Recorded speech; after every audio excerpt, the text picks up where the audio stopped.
Hey Leslie, I don't have any of my fancy screen recording software today, so I'm going to kick it old school. Here's the question you asked.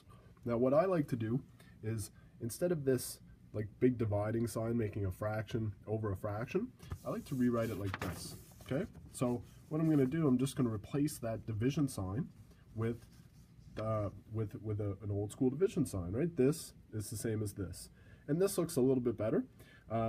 But with the understanding, when you write it like this, I'm going to do this part first.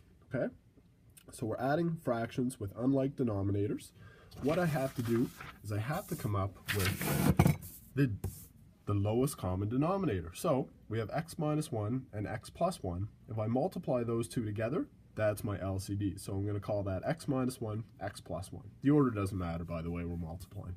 So this fraction, I have an x minus 1 on the bottom, so I'm going to have to multiply by x plus 1, top and bottom, so that I get an equivalent fraction with my lowest common denominator.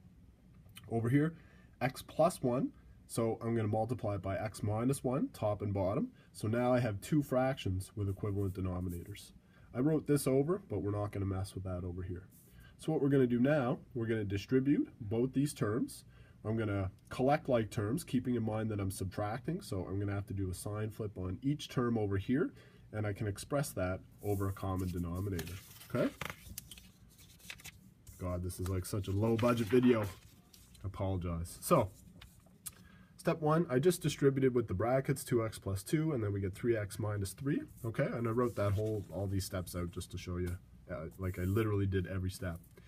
Now, because we're adding or subtracting fractions, in this case we're subtracting, we don't mess with the denominator. So I can really just combine the like terms in the numerator over the denominator once, over that common denominator, because that's not really part of this adding or subtracting, okay?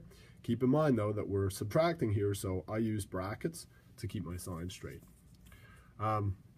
Also, that was a difference of squares, by the way, x squared minus 1, so I factored out that difference of squares.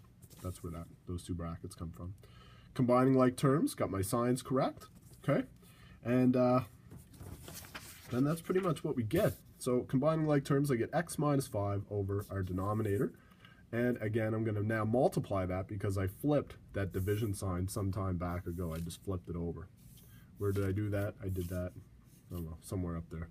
Anyway, you get the idea. I changed the division sign to multiplication, and then I flipped the second fraction like so, okay?